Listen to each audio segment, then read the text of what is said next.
Chapter 20. Fire and Seek. Jenna and Spitfire were airborne. As the breakaway party of rat stranglers headed across the boatyard below them, Jenna guided Spitfire toward the small golden plaque set into the wall above the arch at the entrance of the dragon house. Spitfire was flying beautifully, his wings beating against the air slowly and with great control. He responded to Jenna's every command. Soon the dragon was hovering in front of the plaque, nice and steady, as though he understood exactly what Jenna wanted him to do.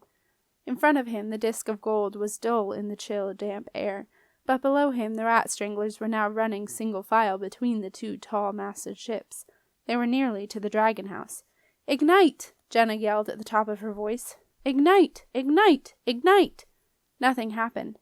Afraid that there was indeed more to the ignite, Jenna was horrified to see the spiky woman rat strangler emerging from between the tall ships, brandishing a large plank studded with nails. She was heading toward the sleeping head of the dragon boat. "Please, Spitfire, please! Ignite!" And then Jenna felt Spitfire shudder. From deep within the dragon a subterranean rumble began. It started in the pit of his fire stomach, gathering force until it burst through the fire valve and shot into his great, thick dragon windpipe. Jenna felt the wave of it travel up his neck. Spitfire coughed as if in surprise, instinctively flared his nostrils, and a great rush of gas came shooting out. "Ignite!" yelled Jenna at the top of her voice.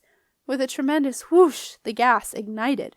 The jet of flame leaped forward and enveloped the golden disk, and for one awful moment Jenna was afraid that the heat of the flame would melt the gold, for the disk glowed and shimmered so that it looked almost liquid in the red light. And then, far below her, Jenna heard a great yell of surprise from the rat stranglers.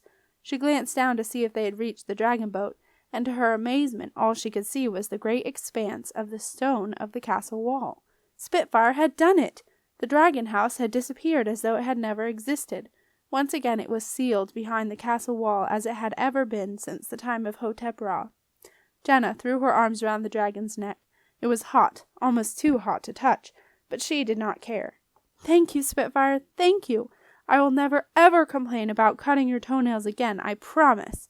Spitfire snorted, coughing out more superheated gas, and another great plume of fire sent the rat stranglers diving for cover. It also set fire to a pile of paddle boats that Rupert Grinch had brought in for repair.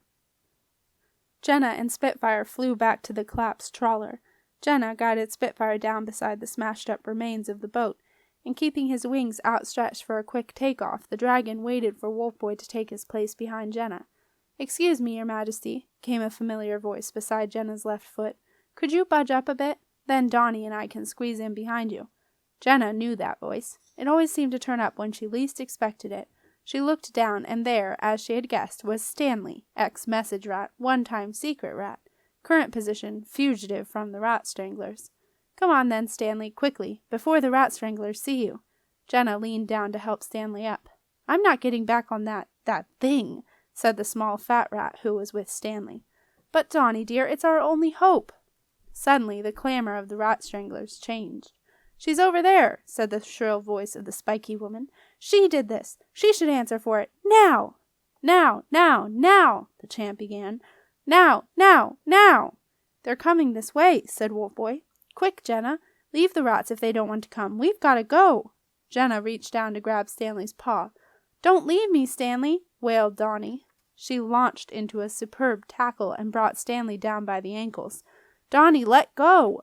Jenna hauled up the two squabbling rats, one in each hand, and placed them firmly between two large spines behind her, one behind the other.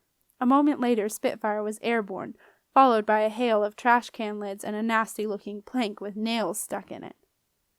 200 feet above the castle, the squabbling continued. "I hope you realize you nearly had us both killed, Stanley." "Me? I nearly had us both killed? That's rich, that is, coming from you. If you'd had your way, Donnie, which may I say you usually do, we'd have both been strangled by now and hung up on the tally board." "Sometimes you say the cruelest things, Stanley. My mother was right." "There's no need to bring your mother into it, Donnie. No need at all." "Well, it's nice to see that you got back together," said Jenna cheerily, trying to change the subject. Both rats were unusually silent. Taking advantage of the silence, Jenna passed the navigator's tin back to Wolfboy. "Can you fish out the green piece of, stuff?" she asked. "It's got Seek written on it. That's the one I need to get Spitfire to find Sep." Seek? Asked Wolfboy in panic. What does seek look like? S-E-E-K, Jenna spelled out, shouting above the whoosh of the dragon's wings. Big black letters. Can't miss it. I can, Wolfboy muttered to himself. What's the S thing look like? He yelled back. Like a snake. S for snake, see? Jenna was guiding Spitfire so that the dragon kept following the castle walls. She had decided to take him around in circles until she could do the seek properly. It was also an excuse to look at the castle, which spread out far below like a map with ants moving slowly across it, fascinated her. It reminded her of a much-treasured map that Simon had given her one midwinter feast day. It had shown every rooftop, tree, roof garden, alleyway, and secret hideaway in the castle. In fact, as Spitfire flew leisurely toward the old message rat headquarters, the East Gate lookout tower, Jenna wondered if the map-maker had not had his own dragon, so like the map was the vista spread below her. Wolfboy was having trouble finding the seek. It was quite enough, he thought, to be hundreds of feet up in the air, feeling sick and trying not to fall off a flying dragon, without having to look at letters as well. Spitfire did not exactly fly smoothly. With every downbeat of the dragon's wings, a great rush of dragon-smelling air passed Wolfboy's face.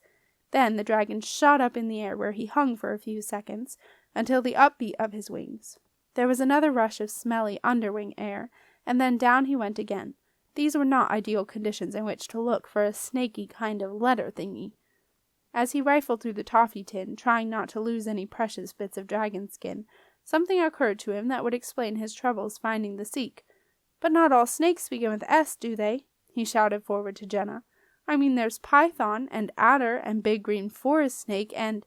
Jenna leaned back and saw the look of puzzlement on Wolfboy's face. Tell you what, she shouted. Why don't you just pass me all the green pieces? Hey, I've got it! Wolfboy yelled, triumphant as the dragon wings swept down. I was confused because... Ah! The dragon wings swept up.